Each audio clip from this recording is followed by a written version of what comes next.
Hello and welcome to the first NRI webinar of 2019. My name is Catherine Klein and I'm a research associate here at the National Regulatory Research Institute. Today we're talking about secondary contaminants, environmental and economic considerations.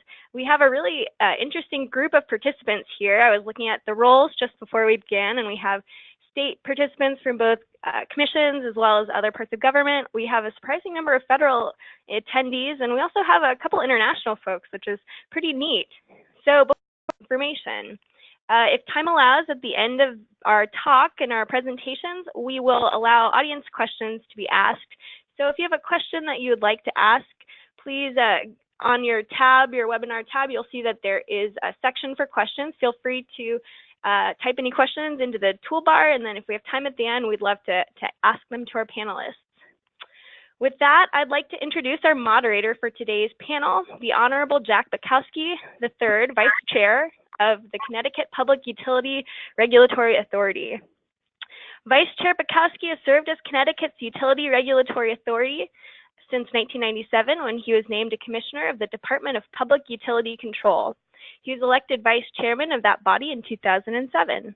When PURO was established on July 1st, 2011 as the state's new regulatory authority, Commissioner Bukowski was appointed Director by the Governor at the time, and he was elected Vice Chairman of this new authority. He is the former President of the New England Conference of Public Utility Commissioners, also known as NECPUC, and he recently completed his term as President of the National Association of Regulatory Utility Commissioners, also known as NARUC. Commissioner Bukowski is currently Chairman of the Connecticut Water Planning Council, and he's also a member of the American Water Works Association Research Foundation's Public Council on Drinking Water Research. He's also a member of the EPA National Drinking Water Advisory Council, serving on its Water Security Working Group. Commissioner Bukowski is clearly a busy guy, and we are incredibly lucky to have him here today moderating our conversation. So with that, I'd like to thank you for joining us, Commissioner Bukowski, and I'm going to pass it over to you.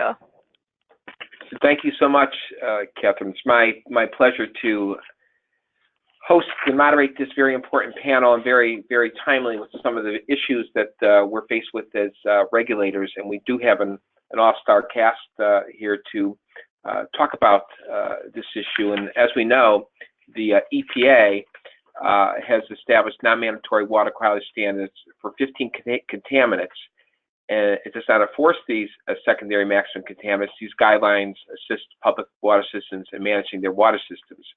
Many PUCs come into contact with these secondary contaminants, and conversations about the impacts of secondary contaminants on water service become more common as we consider it as PUC commissioners.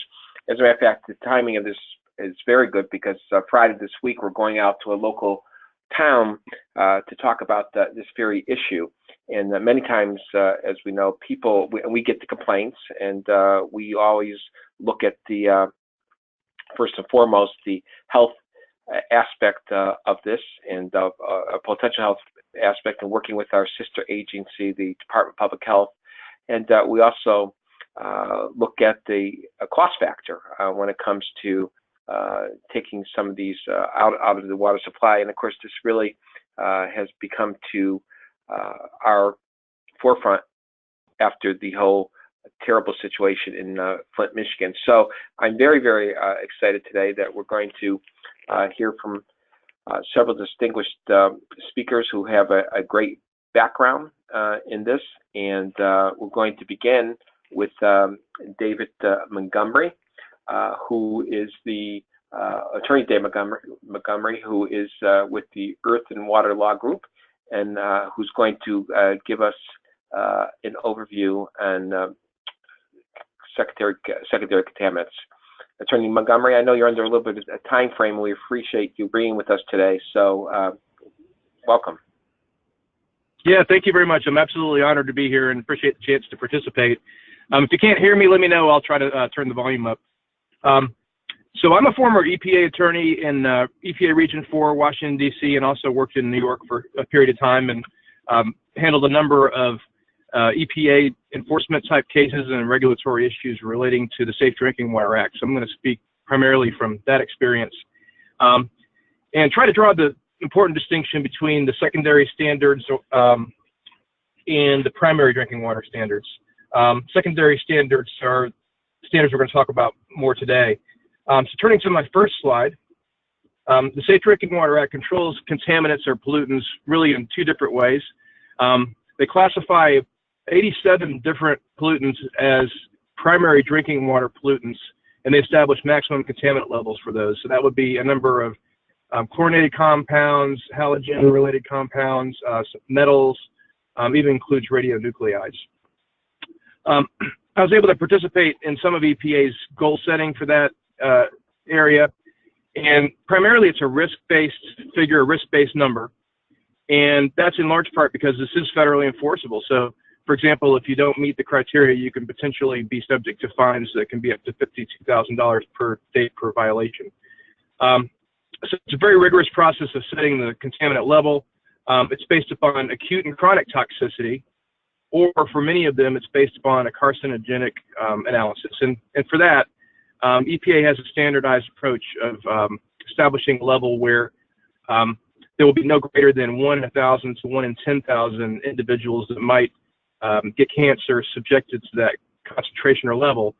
But importantly, that's over a 70-year exposure period, and that makes a fairly conservative number. Not many people are drinking the same type of water or exposed to the same type of chemicals for the entirety of their duration. And the numbers also include sensitive populations as well. So it's a fairly rigorous standard. Internationally, it's well respected. And then EPA is also required to identify additional contaminants for possible development of MCLs. So as I mentioned, there's 87.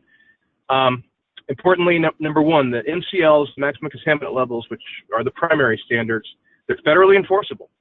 So that means that the US EPA can come in and enforce if there's a failure to meet the criteria or failure to do any of the associated notifications.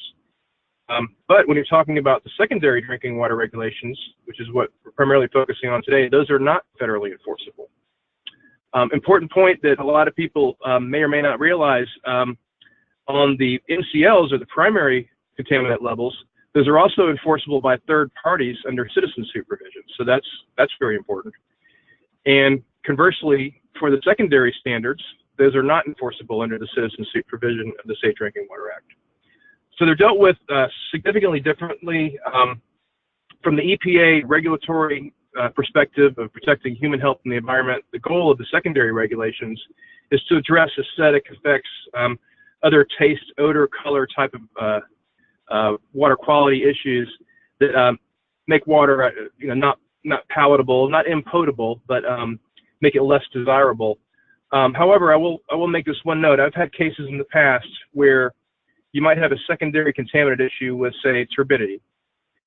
And then in the nature that you have with water treatment requirements for chlorination, for example, sometimes the secondary pollutants, which again in and of themselves are not regulated from a federal perspective, combine chemically with some of your treatment processes to form things like trihalomethane. So, for example, I had I'll just say excessive or higher turbidity level raw source water situation.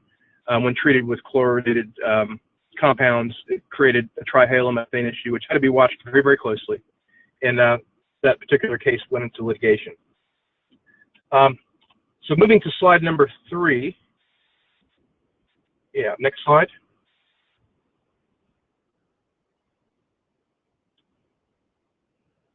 Okay, these are the 15 secondary standard contaminant levels that were introduced in the beginning.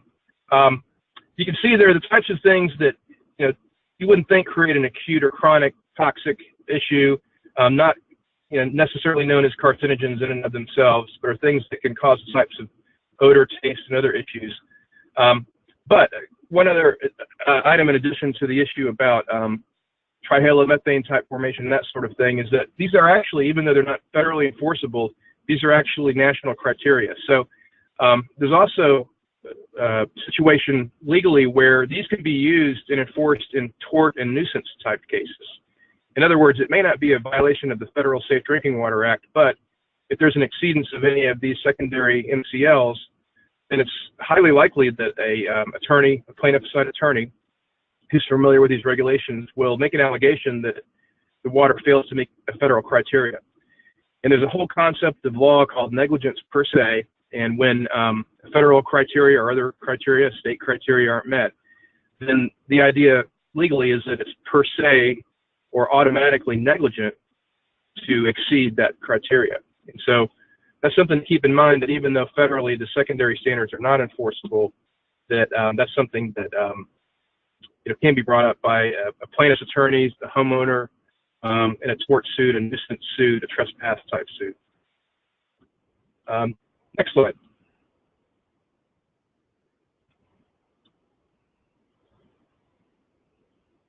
Okay, as I mentioned, the secondary standards are not federally enforceable. With respect to fluorides, which is on the list, and of course we have fluorinated water in many parts of the country, and there are special notification requirements, and they are federally enforceable, so I just wanted to make a note of that. I refer you to the regulatory programs for additional detail with respect to that particular issue. Another thing importantly is that the primary standards, or the MCLs, actually form criteria for other parts of the Safe Drinking Water Act, specifically underground injection control.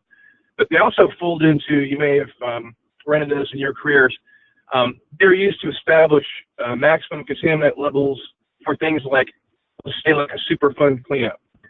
In other words, it will be the target or goal is to get that groundwater to the level that it will meet the maximum contaminant level, such that in the event somebody were to use that water in the future for drinking, then it would meet the criteria. And that's generally a goal. Sometimes it's strictly applicable, sometimes there's some leeway, but the important difference between the primary and the secondary is that the primaries can be used for that purpose, but the secondaries are largely not applied in that particular manner. I just mentioned tort liability and nuisance. It's a very real prospect that if the secondary criteria were not met, that I know that in my cases, and if I were bringing a case, it would form a negligence per se claim, and it would be automatically included as something that, by exceeding the federal criteria, even though it's not enforceable, would constitute a recoverable action.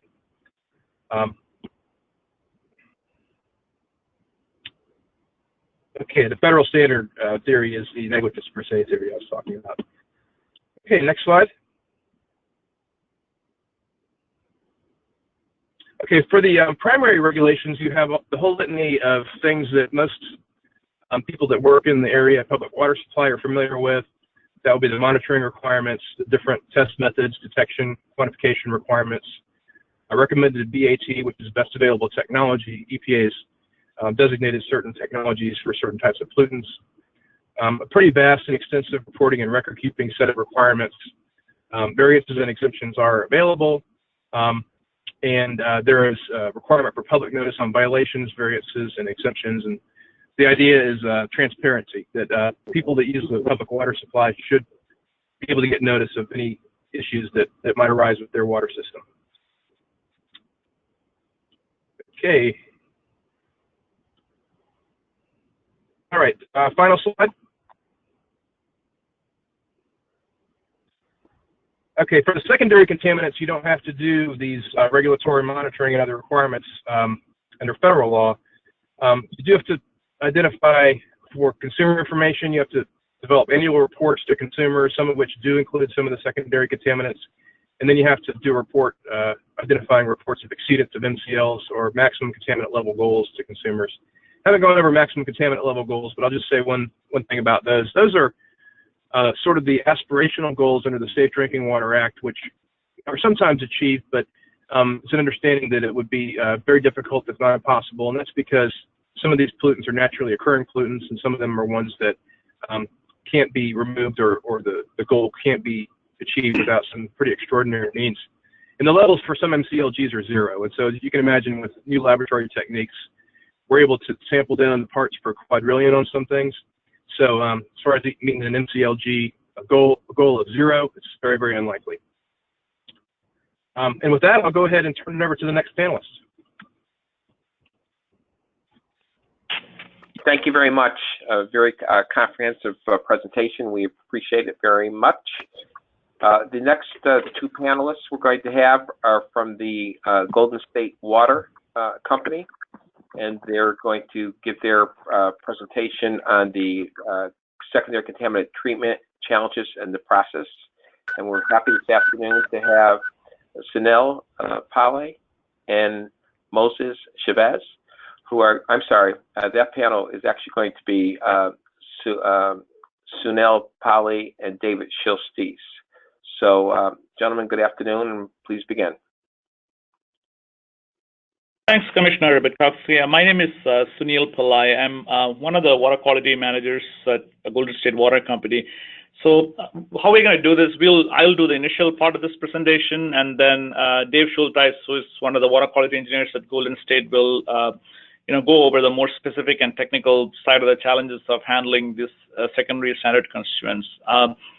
Our goal, obviously, in this would be, we have only about 15 minutes for these presentations, so we may not be getting into as in-depth detail as some of you may want to hear, but we'd like to present our perspective as a water utility and how we work, both internally and externally with various stakeholders to address some of these issues and challenges. And obviously, after the webinar, there's an opportunity for asking any questions. So at that point, anytime you have any questions, Dave and I will be definitely, more than happy to answer any of those. The slide you're seeing on the screen, I don't want to spend too much time on it. I just wanted to give you an overview of what we're going to talk about. And I know most of you may not be familiar, or many of you may not be familiar with the Golden State Water Company, so I'll give you a brief background about it. And then we'll have a quick discussion about the California Code of Regulations, which kind of mirrors what the earlier presenter had talked about. And then following that, we'll get into an example of one of the constituents that has a secondary standard and some of the challenges we have been, challenges associated with that and how we have been going about addressing it. And hopefully that will be helpful for other panelists and other attendees to hear. Next slide, Catherine. So Golden State Water, we are a private investor-owned water utility in California, and we serve all across California, so you can see in the map all the way from the southern part of California up to the north.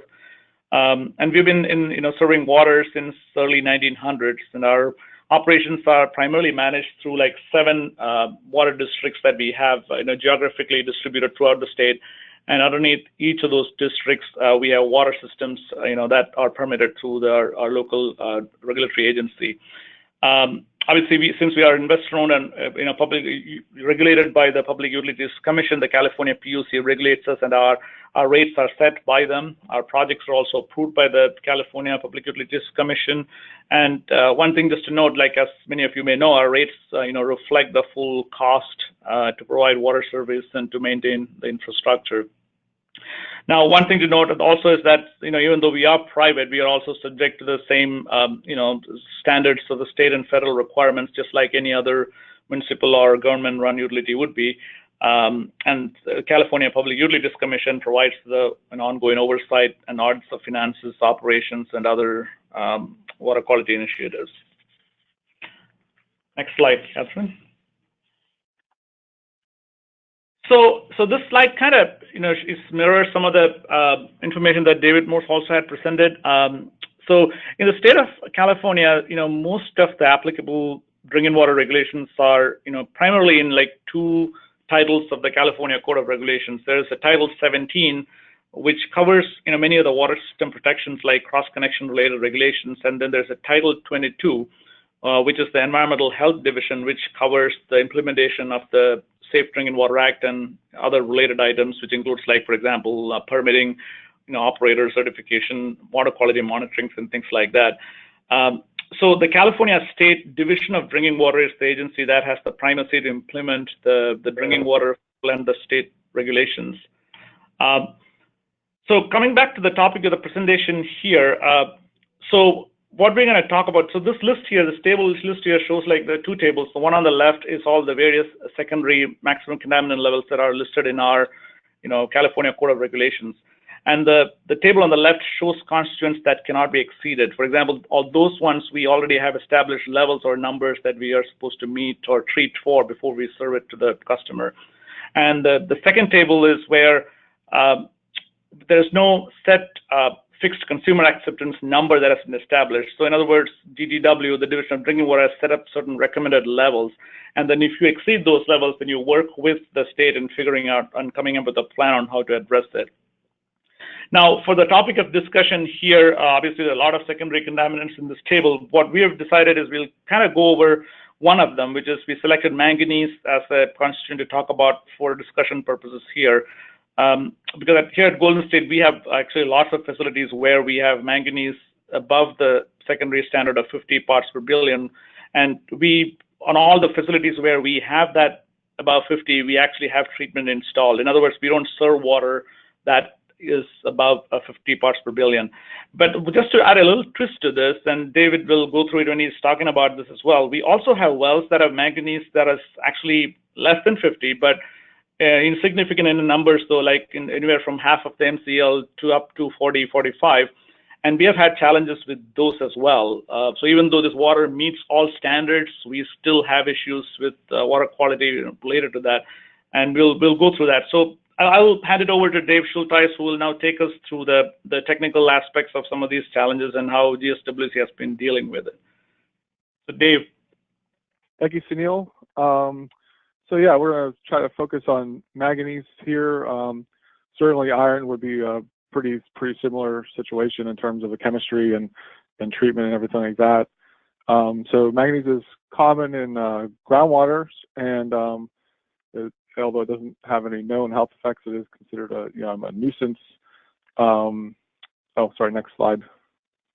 It is it has aesthetic issues, and you can see in the pictures, although the one on the top right is probably a more of an extreme example, but it can be completely black to more of a yellowish tinge, which is on the bottom right-hand side. Either way, that could be a problem, when you're at home and you're trying to do your laundry or prepare a meal for your family. So we'll just kind of touch on the chemistry real quick. The first bullet is the first part of the chemical reaction from changing the oxidative state of the manganese into a dissolved form, which you really can't see, to precipitated form, which is what you can see in the pictures there. So in the first bullet, the second equation is what we typically see because we add chlorine to the water for public health and protect the safety. So that begins the chemical reaction to change oxidative state to Mn4+. And then the second one,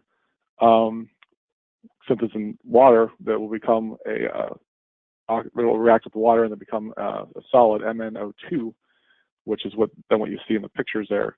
So this precipitated manganese leads to discolored water in the distribution system, where it can allow it to collect and build up in higher concentrations. And ultimately, this is what's going to be passed on to our customers.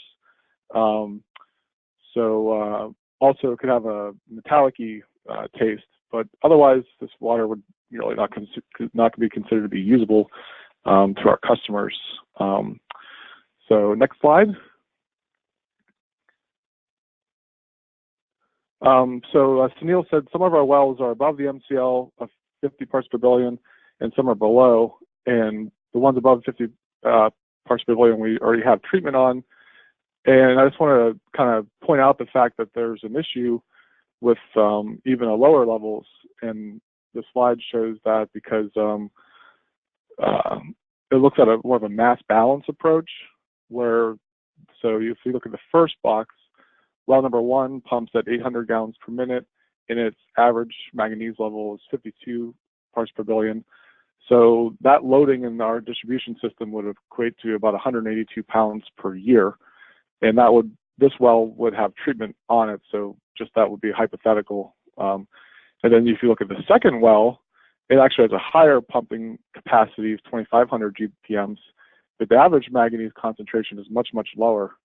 It's even less than half of this. It's about a third of the standard at 16 parts per billion.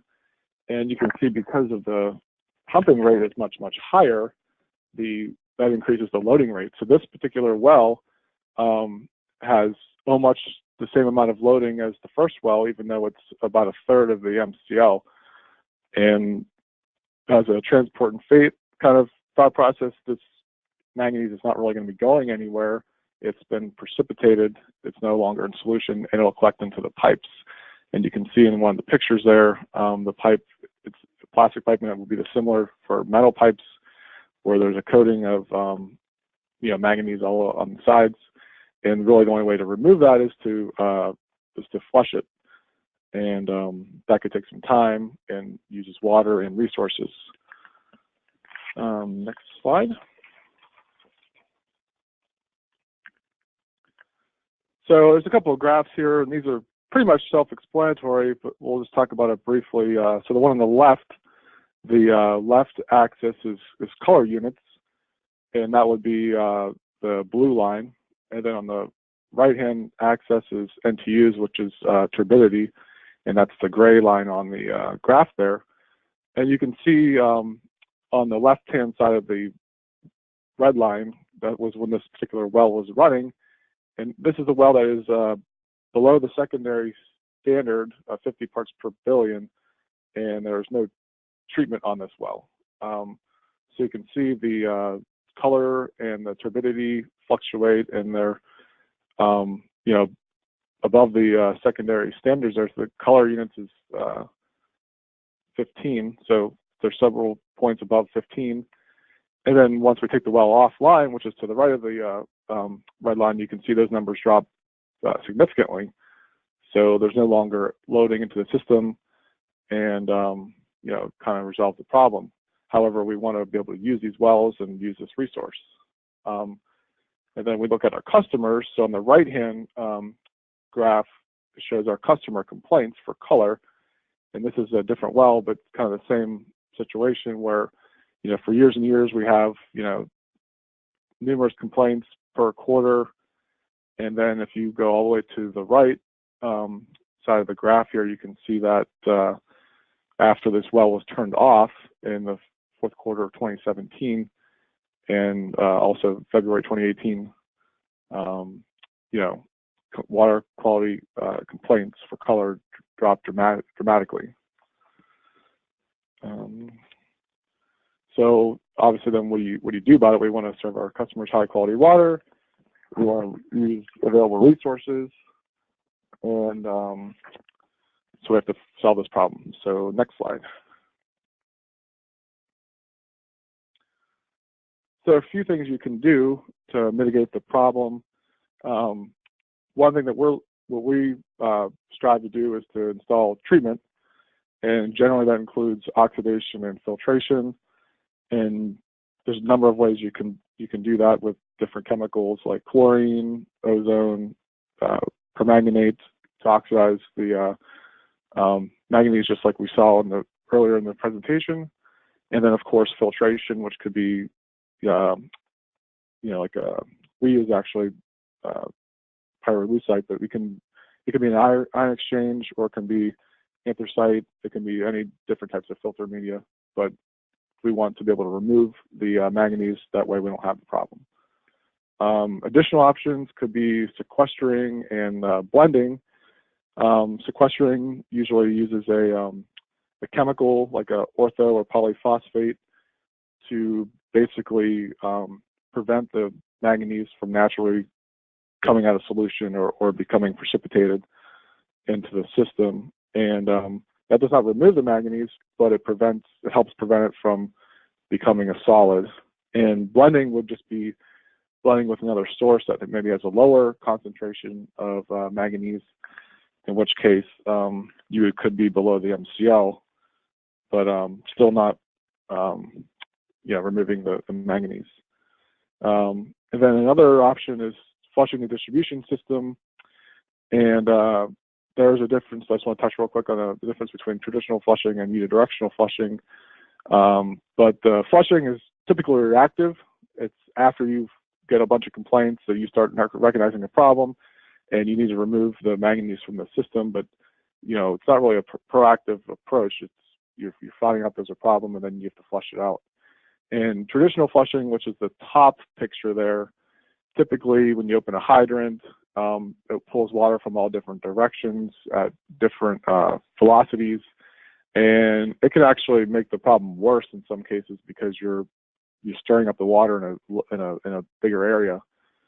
And then the picture at the bottom is unidirectional flushing, which is what we do at Golden State Water. And as you can see, you have to close valves and flush a specific section of pipe to increase the velocity and to remove all the particulate matter, such as the manganese. and it tends to use a little bit less water as well, up to 40%. This approach is excellent, but it does require a lot of extra effort, such as hydraulic modeling, planning, and executing, closing all these valves and things like that. So it is a bit time-consuming. So I just want to mention that even though you are if you do decide to treat for the manganese or iron or whichever the secondary standards are, you're not necessarily, doesn't mean you're never going to have to flush, but it could mean you would have to flush a bit less. So keep that in mind. Next slide. Cost of treatment versus UDF, unidirectional flushing. Just want to touch on this real quick because some people might think, well, why don't I just flush? And so just like a little bit of a cost comparison. So for treatment, like I said, we use oxidation and filtration pressure vessels, which is in the picture on the right, top right there. We use pyrolusite filter media, which is MnO2. It's kind of funny that we're using a filter media that's exactly the same as what we're trying to remove. Well production, usually between 1,000 and 2,000 GPMs. You'll need a backwash tank, which is on the middle picture on the right, and a well, of course. So engineering and installation is about 1 to 1.5 million. And if you go to the next bullet, flushing, it's not a permanent solution for removing manganese. Like I said, it's reactive rather than proactive. And certainly in places like California, it's really unsustainable. We have limited water resources in Southern California. So, and then we calculated the 7.5-year cost of flushing. And this is unidirectional flushing, including like labor and everything.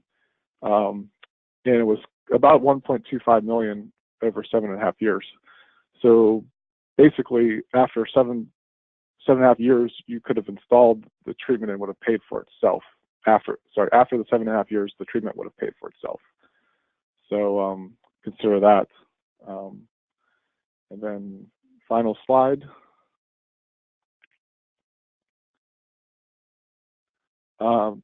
Do you have buy-in? So certainly, if you're below the secondary standards, and some people maybe in your organization or government agencies, they might push back a little bit on why do you need treatment? Why should our customers be paying for this additional cost? So first, you obviously have to start with your organization and make a case to your constituents to support that. And then, of course, government agencies have certain standards that they have to meet.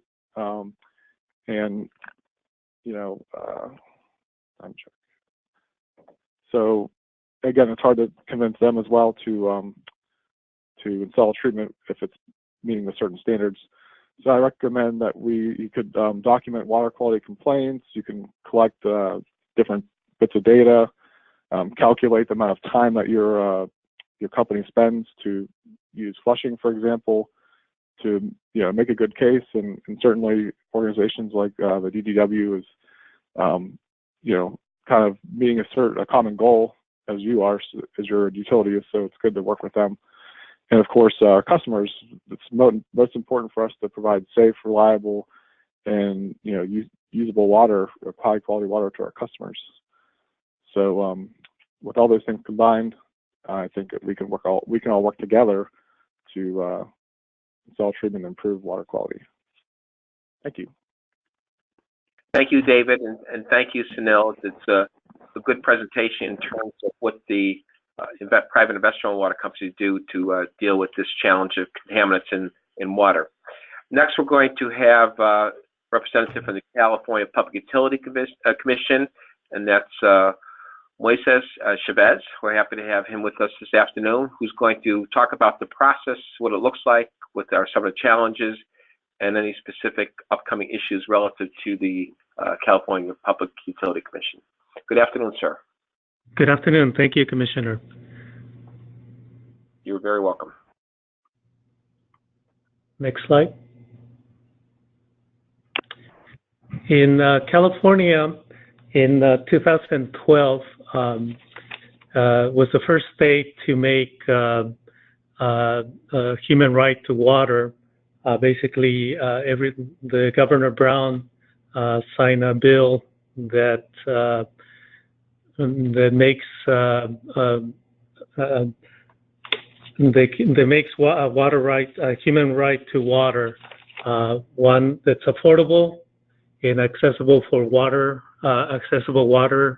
that's adequate for human consumption, cooking, and sanitary purposes. And the link that's at the bottom is there's a portal that actually where California is tracking the progress in making this possible, because there's still a lot of communities that don't have access to clean drinking water. Next slide. So my presentation may overlap some with the previous presenters, but what I'm going to be talking about today is that for the Commission, health and safety in drinking water is an integral part of cost of service rate making. So this is where we determine the deficiencies and make a determination as to compliance with our drinking water standards and regulations. And some of the topics I'll be covering is the Water Action Plan, kind of provide an overview of the regulated water utilities, because California only regulates about 14% of the consumers here in California, and touch briefly on the secondary standards and the contaminants of interest in some of the cost recovery issues. Next slide. So in 2010, the Commission adopted what it calls the Water Action Plan, and what it is it's basically the general policy guidelines that the Commission was going to follow in their water regulations, and it set out 4 major principles. One, provide safe, having safe, high quality water. Also have reliable water supplies and efficient use of water in reasonable rates and viable utilities. Because obviously you want to keep costs down, but at the same time you want to be able to keep the utilities viable so that they will continue to improve in their infrastructure. And some of the safety objectives that the Commission set out was to maintain the highest standards of water quality, promote water infrastructure investment, which is tied to the principles, and strengthen water conservation programs, since in California, California is a state that has experience in severe droughts, but in the recent years we've done well, but it's something that we always keep in mind. And then the final one was that have rates that balance investment, conservation, and affordability.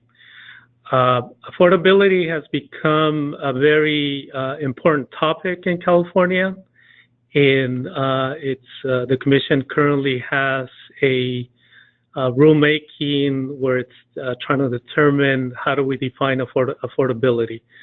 So the key in the way we regulate the utilities is that investment in water quality infrastructure projects have to be balanced with affordability. Next slide, please. So in California, these are the Commission's regulated utilities by size, and the way we classify them is by class. So the Class A's would be the largest utility where they have more than 10,000 service connections, and then we go down the line. And the Class A's make up more than 90% of the service connections, and the number of utilities that we regulate in terms of population, it makes up about 14%. So one of the reasons for having this slide as well is that some of the costs of treatment cost issues that we face are mainly with the smaller size utilities. Next slide.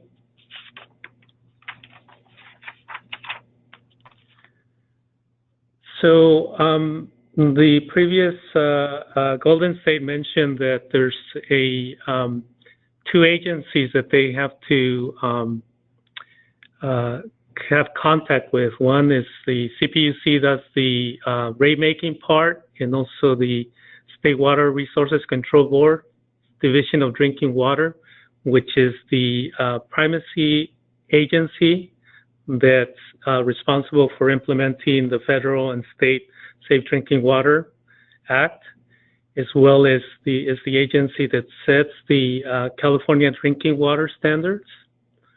And so the Commission works very closely with the State Water Resources Control Board, and we have a memorandum of understanding where we share information and hold quarterly meetings to address water quality safety issues. And this is where we discuss some of the smaller systems that may be experiencing extreme safety issues with their water quality. In the previous Golden State mentioned that the California Code of Regulations is where we find the MCLs and also the list of secondary contaminants in the monitoring requirements.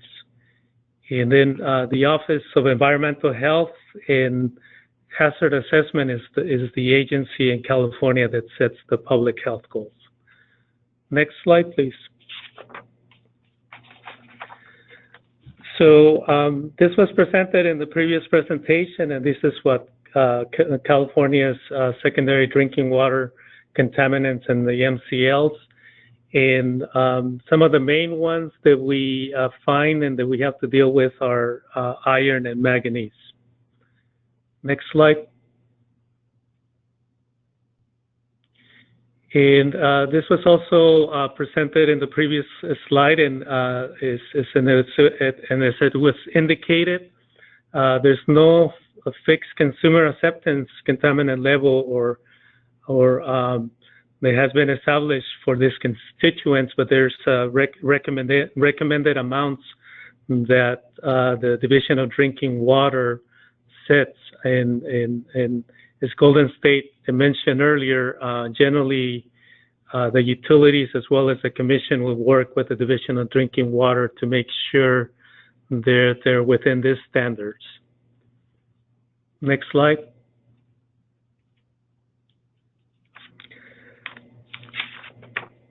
So these are some of the monitoring requirements for the secondary standards.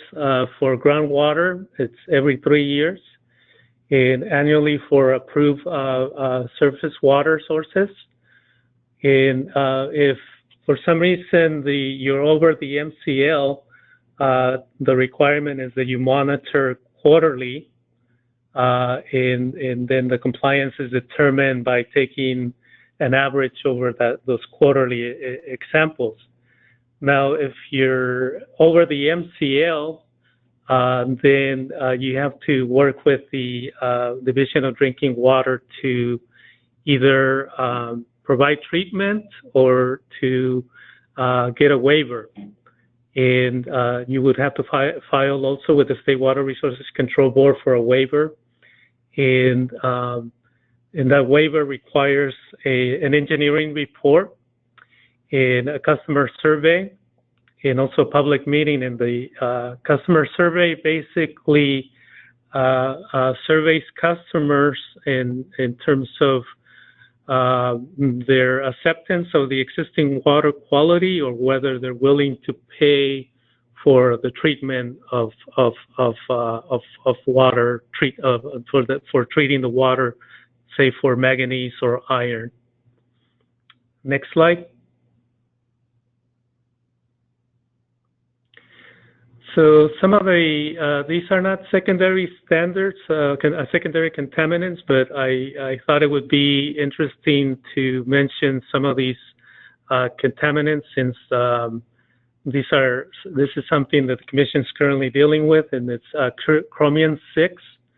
As you may know, there was a standard that was set for an MCL that was set for Chromium 6, which was challenged because there was no cost feasibility study in terms of complying with that standard. So in May of 2017, the Superior Court issued a judgment that put a hold on that standard. And so one of the issues that we are currently facing is that some utilities had incurred some capital and are incurring some operational costs associated with the treatment because they were getting ready to comply with the standard before it became effective. And those cost recovery requests are pending before the Commission and their general rate case filings. The other mandate that we have in California is that we have to test for lead, and that's for the schools that were from K to 12 that were built before 2010. And the deadline for meeting that requirement is July of 2019. And then the last contaminant mentioned is the 123 TCP, and that's a recently adopted standard that went into effect last year. Next slide. So as I previously mentioned, most of the requests for treatment or infrastructure improvements dealing with water quality are part of the general rate cases. And that for the Class A, the larger utilities, those rate cases are handled through formal proceedings. And for the smaller utilities, those rate cases are handled informally. And this is where we review the cost effectiveness of those and the need for those projects, as well as this is where we make a determination as to in regards to compliance with the water quality drinking standards. If they're in between rate cases, then the utilities have to notify their customer base if the rate base is going to increase, if the capital improvement is going to be more than 10% of the rate base, utility rate base. And for the smaller utilities, if it's going to be more than 25% of the rate base. So if the majority of the customers opt to retain their existing quality of service, as long as it's not unsafe, then the proposed improvement may be denied or it goes into a formal application where it gets further reviewed. Next slide.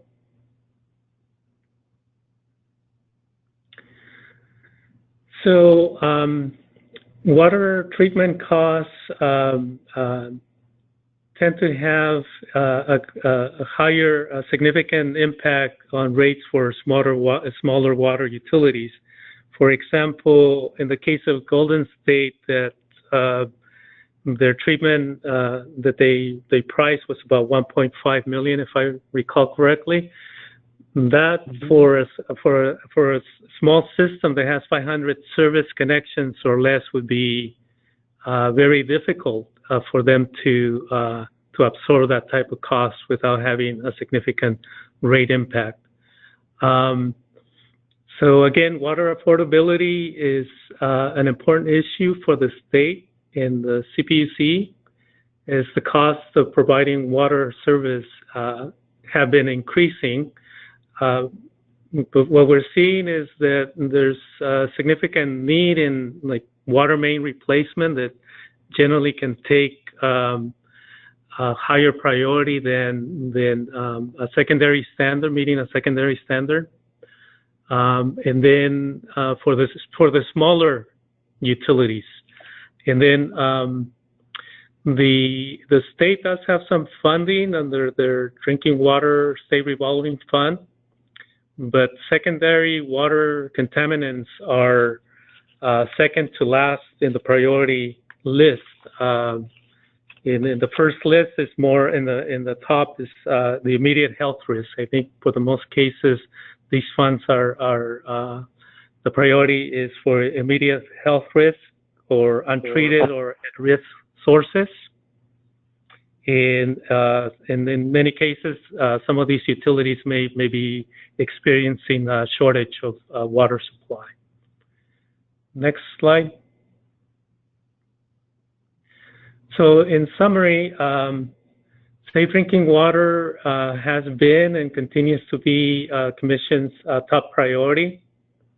In where we determine the compliance with water quality standards is through their general rate cases, which is part of their the cost of service rate making. And investment in water quality infrastructure projects must be balanced with affordability. Thank you.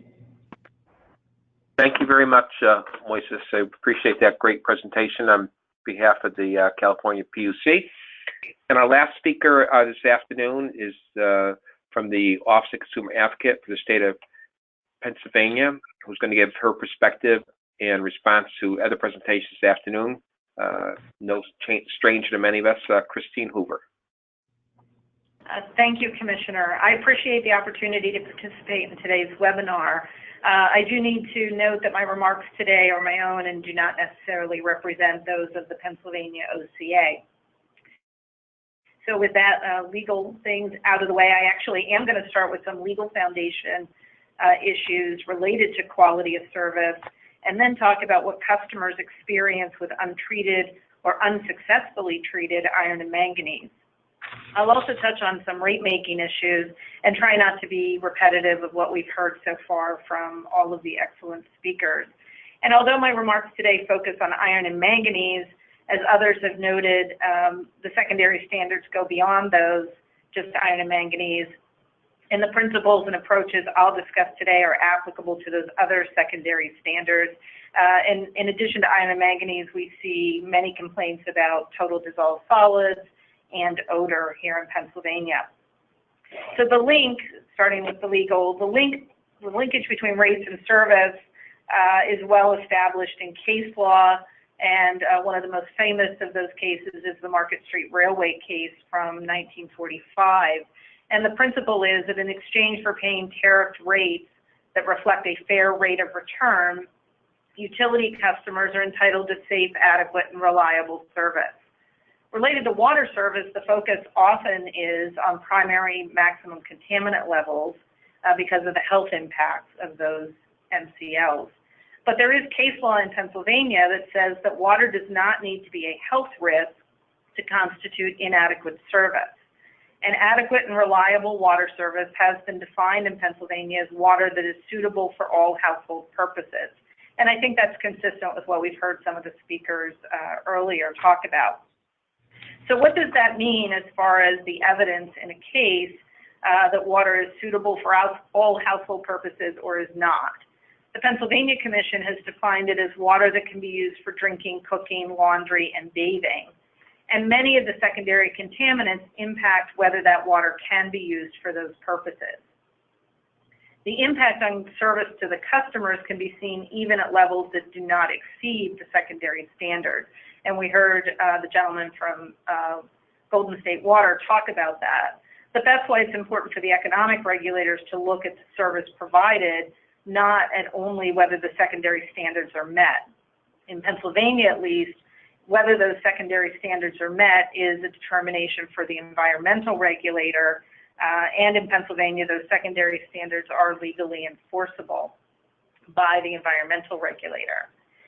In Pennsylvania, the Commission is required to look at quality of service as part of any rate increase request, and there have been cases in which the OCA's position has been that the water utilities rate increase request should be reduced or denied in total due to service that does not permit the water provided to be used for all household purposes. and the Commission has agreed with the OCA in some cases.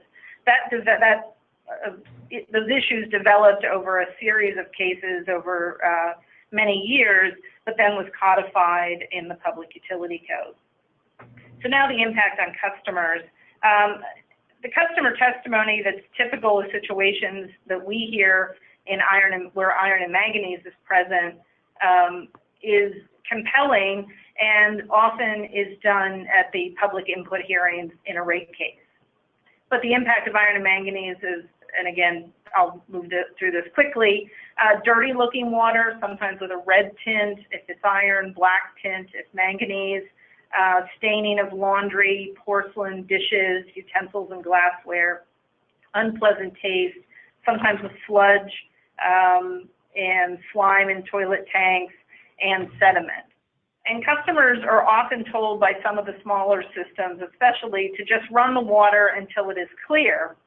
But that advice does not always help, especially if they're doing laundry and the hot water interacts with the iron and manganese that may be present in the water. In addition to not being able to use the water for basic domestic purposes, customers often have to incur additional expenses to install whole house filtration systems or point of use filtration, buy the filters for those systems, and replace the filters more frequently because of the quality of the water that's coming through the filtration. And many customers will buy bottled water for cooking, drinking, and for their pets. These costs are in addition to paying their water bills. And to the extent that customers are told to run the water until clear, the additional water usage, again, is reflected in the water bill, and may also impact the wastewater bills if those bills are based on water usage. Other impacts felt by customers include ruined appliances or appliances with shortened lives and negatively impacted housing values. So what is the solution? I'm not a technical person. I think Golden State Water's description of the various solutions was very helpful. But obviously, which of those solutions or in what order they come seems to depend on the situation, including the size of the utility. And sometimes the problems that the customers experience are due to the utility's failure to address the levels of iron and manganese at all.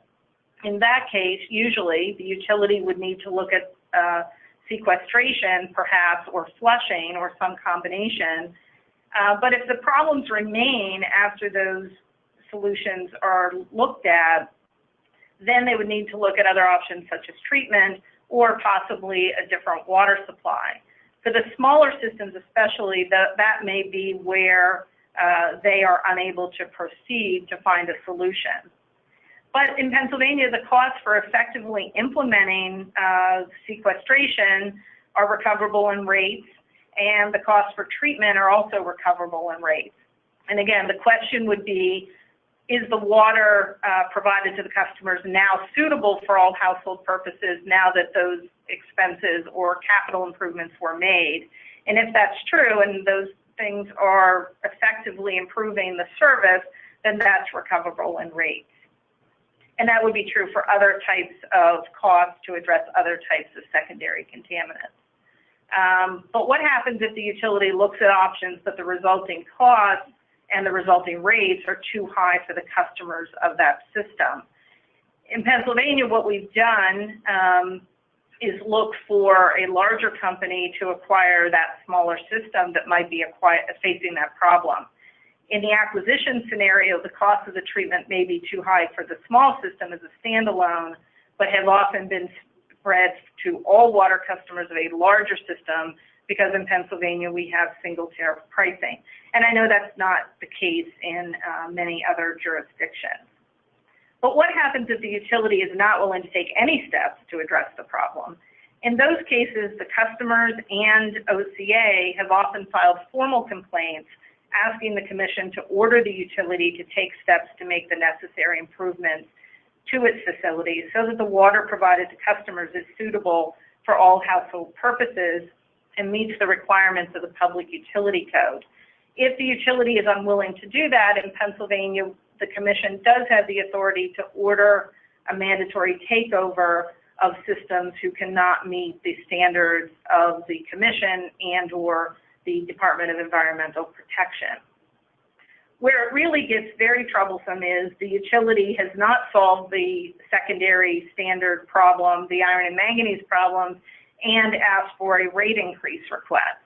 In those cases, that's where we see the large turnouts at the public input hearings, with customers bringing filters, jars of water, pictures of stained porcelain and glasses, etc., and testifying to the impact that the water that they're being provided has on their daily lives. And this is an example of where the OCA has and will continue to look at whether the rate increase should be reduced or denied due to inadequate service in our opinion. These cases are very fact-specific, and the record is often built through that customer testimony. So in summary, the impact of the secondary contaminants in the water at the customer's tap is often disruptive to many aspects of their normal daily activities, even if there is no violation of the secondary standards. The facts of each case are important so that the appropriate remedy or remedies can be found and customers can use the water for basic household purposes. I did want to say that the Golden State slide where you showed the impact of the manganese readings along with the turbidity levels and the customer complaints that you were getting, I thought was a very helpful piece of information. I know it's back to ballot, yes. That information, though, is often not information that we have available, especially in the smaller systems, because there's not, the requirements to test for the secondary standards is not quite as robust, apparently, as it seems to be in California. So that information and being able to pull that all together is something that I think is very helpful. So with that, I will wrap up my presentation. Well done, Christine. Thank you very much. Now we have about 25 minutes left in the webinar, and I'm going to ask a few questions of the panelists, and then hopefully with time permitting, we'll open up to the audience to ask questions as well. Is David Moore still on the phone, or did he have to go back? He did go back, okay. So I'm going to start the first question, Sunil and David. Question for you, why doesn't Golden State Water use sequestering agents or blending instead of oxidation and filtration when they treat their water? Yeah, so I think Dave during his presentation did kind of allude to some of that, but I'll just kind of repeat some of that and add a few things to it. So essentially, when we are sequestering, for those of you who are not familiar with sequestration, it's a process where you add a chemical, which is called a sequestering agent, to the water. And what it does is it prevents manganese in the water, that's dissolved manganese in the water, from precipitating out. In other words, you won't see it when you sequester for it. But the important thing to keep in mind is, even though if you're sequestering, the manganese is still there in the water, so it's not necessarily removing manganese. Some of the sequestration has been implemented, and then Golden State also has implemented historically in some systems where it was needed, but there are some challenges to it. Obviously, the ideal way to approach manganese is to remove manganese so that you don't have that problem anymore. So some of the disadvantages or downsides that come across with that is some of the sequestering agents use constituents like phosphates, and that could serve as nutrients in the water distribution system that can cause bacteriological growth and things like that. That could be one problem. The other also the fact that there is some level of precipitation that is needed that's helpful in the distribution system. For example, like calcium carbonate precipitation in the system will create some sort of a lining in the pipes which will prevent corrosion. So when you add a sequestering agent, that precipitation of calcium carbonate also doesn't happen. So that could have an impact on distribution system with metallic piping and things like that. Obviously, the other thing is also, if there are homes that are using water heaters and things like that, the higher temperature water will destroy the sequestering agent and will not really be effective. So you may end up having folks manganese precipitating in their homes through hot water systems and things like that. So there are some disadvantages to do that. The blending option is also a feasible option, but obviously the downside again is that in that case also we are not removing manganese. You're essentially reducing the concentration of manganese, which is still potentially depositing in a distribution system. The other thing is it's not very easy to find blending sources, even if we decide to go that route, because many systems may have water sources that just a one groundwater well, and you don't have another cleaner source to blend it with. So there are some downsides to do that. And having said that, it is recognized that a lot of utilities do use these options when there is no other way, like to install treatment and things like that. And in California, and I'm assuming in many other states, sequestration has to be permitted through the state drinking water. In our case, the Division of Drinking Water, to be able to do that, because it's even though it's not like a removal treatment, it's still a treatment by adding the chemical to the water. Okay, as a follow-up to that, Sunil, David, how does your company gain buy-in within your organization for governmental agencies to approve the treatment plans? How do you work with them? Then I'm going to follow up with the California PUC in a moment. But what kind of strategy do you use to work with the regulatory agencies to get your treatment approved in your cost base? Right. So that's a very good question, and that's it's a challenge as we go about. So the way our company works, as we mentioned before, it's an investor-owned utility. So our projects and our rates are approved by the California Public Utilities Commission. So obviously, even before we get to that point internally, what we do is we have master planning process and things like that, where we actually evaluate water quality of our sources and decide on what are the priorities of projects. And like the California PUC presentation where they talked about pipeline replacements, there's so many projects that are there, and you end up having to prioritize them to figure which ones we want to put in so that there is not a big rate increase. So what we typically do is that before we even approach the PUC or even decide we want to have a project, we evaluate the data. So we look at like the graph that Dave Schulteis was showing us with the water quality complaints. We look at that. We train our operators to be able to collect and document data from the field in terms of water quality, and we put together a package with data evaluation and do a cost benefit analysis to see if it's a feasible option to go or not. So once we do that, we get internal buy-in from our internal stakeholders and decision makers. And once we have that, then we present that as a project and case to the PUC and also to the Division of Drinking Water. Typically, when it's a primary MCL, it is very easy because it's directly related to health and safety. So it's an easy case to make for a project.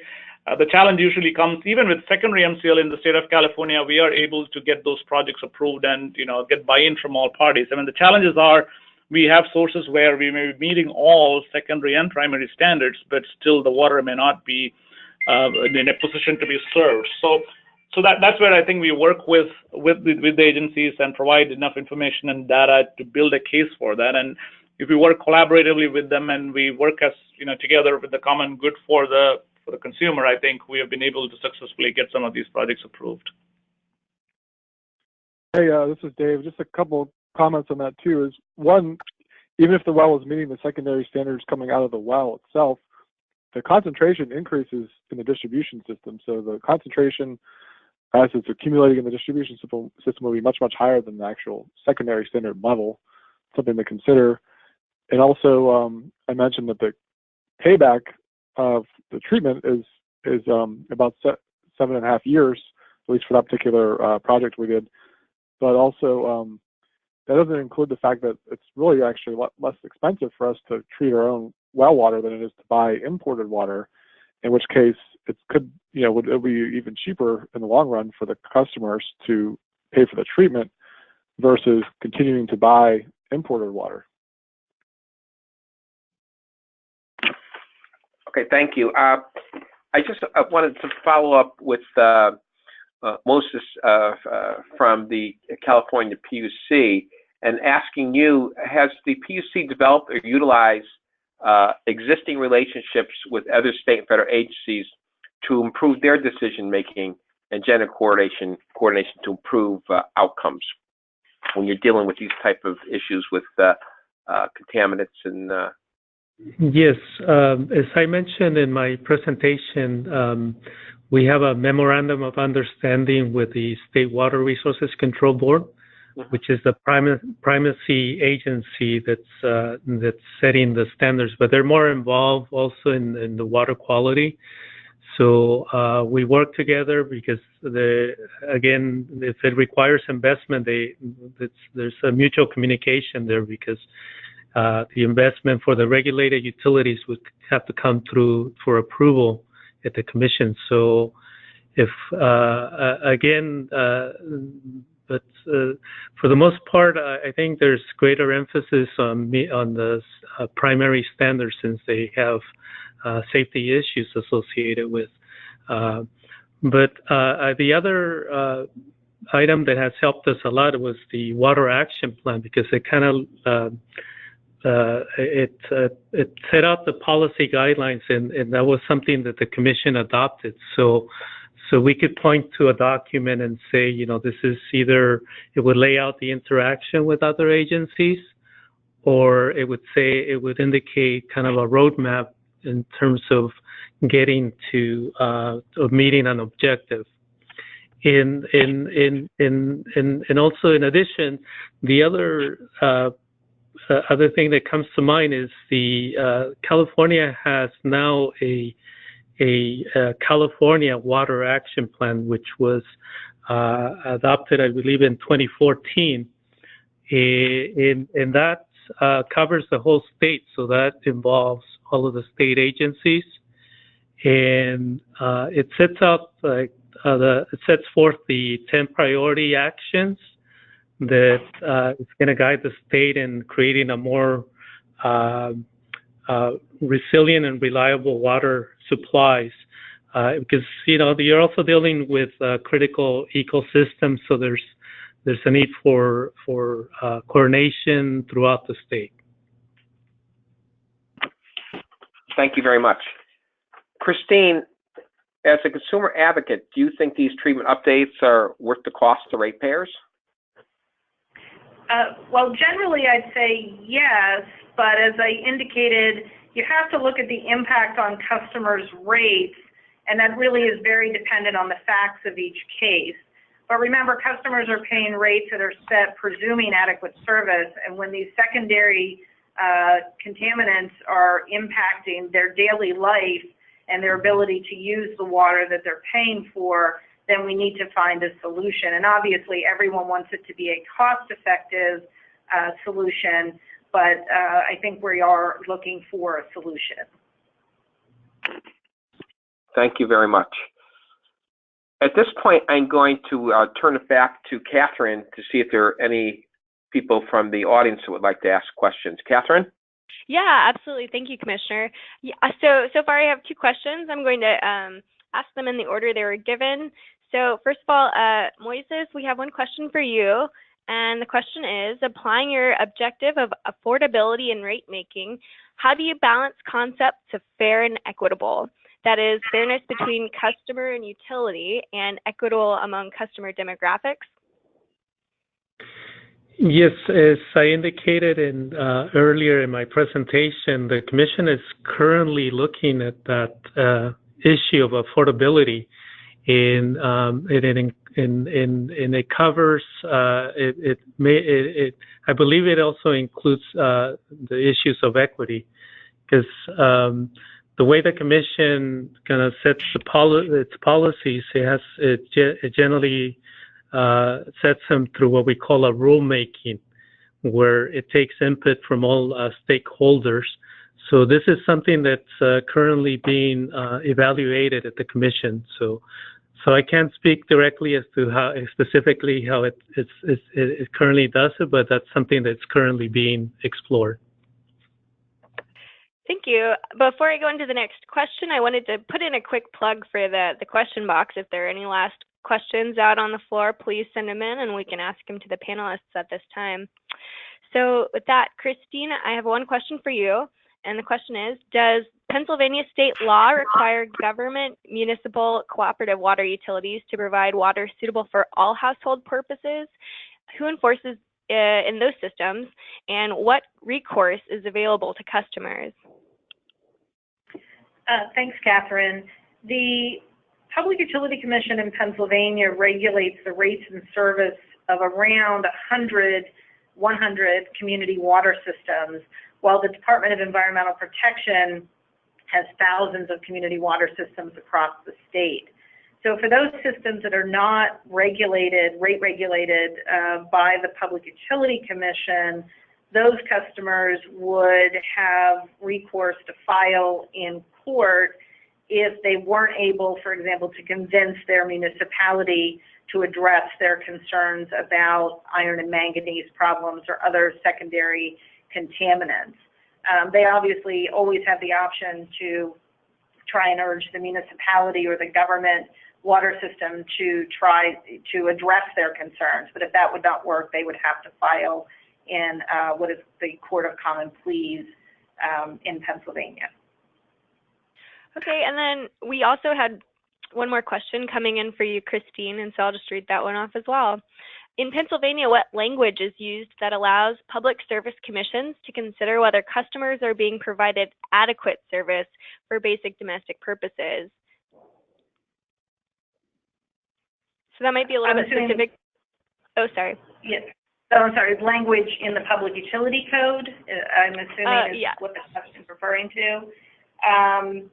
Well, the language is every public utility shall furnish and maintain adequate, efficient, safe, and reasonable service and facilities, and make repairs and investment basically to provide that.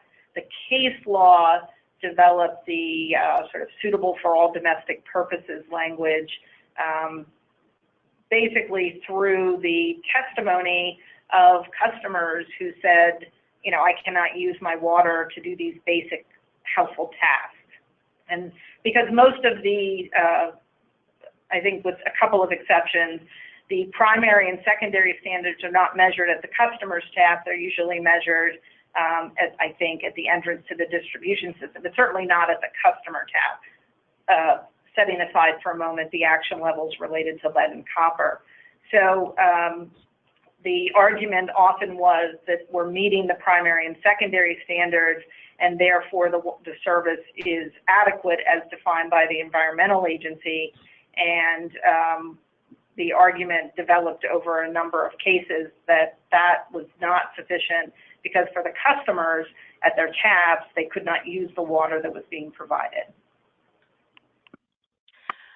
Thanks very much for that, Christine. I'm going to loop around to you after this webinar, and we can post a link to the code and language on our website for anyone who'd like to take a reference or look at it for reference.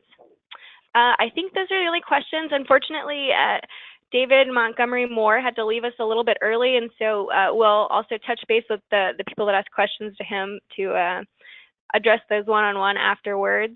Are there any final questions that we can ask? Catherine, I have one more, which I think that maybe we can end with, and everybody can give a quick answer, and it's regarding the media coverage, research, and consumer awareness about contaminants in water systems has grown in recent years. Is greater regulation at the state or federal level inevitable? And if so, how would this impact water systems and consumers? And maybe everybody could give a quick answer with that one. We'll start with Sunil and David. Yeah, so obviously, as we go along, there are a lot of, newer regulations that are being proposed. I mean, and, some of the things that come to my mind are, many of them that may not be directly related to secondary constituents, but a lot related to primary MCLs. But also just an interesting thing to note that many of you may be aware that, there are some studies and, research going on to the health effects of manganese as well. So who knows, potentially down the road, there could be a primary MCL for manganese as well. Here in California, for example, we have a lot of things that are in the pipeline. For example, the PFOA, PFOS is another one that has been, we recently had a health advisory, a notification level issued, even more stringent than the federal levels. Perchlorate, the state of California is looking at, establishing a new detection limit and potentially have a new MCL. So there's a lot of things that are happening, which obviously water systems should be aware of and should be, proactive about. So I guess from our perspective, being proactive and being ready for it is the best thing for us to do at this point. We like I mentioned before, we do master planning, which is we look at each system and look at the water source and critical sources and things like that. So we do that kind of evaluation to see if any of our sources have any of these upcoming concerns.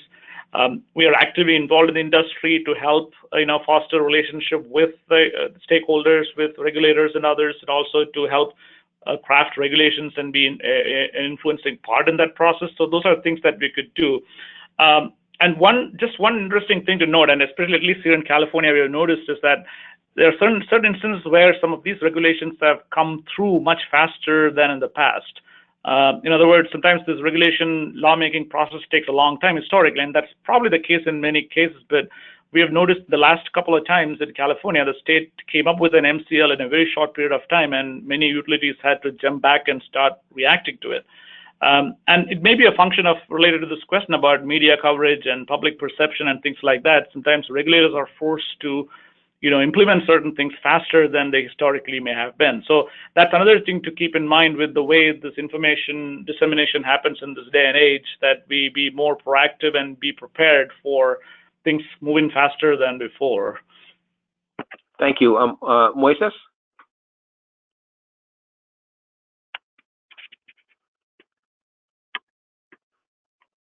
Moises, I think you might be muted. I believe that the governor's right to water, human right to water, has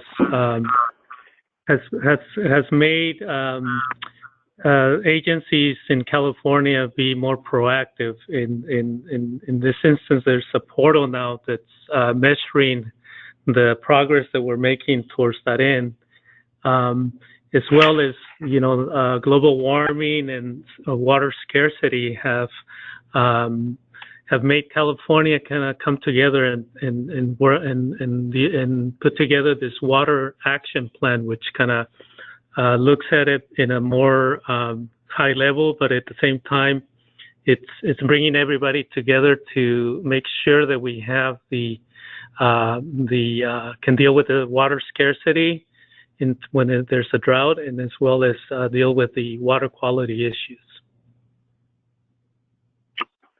Thank you very much. And finally, Christine?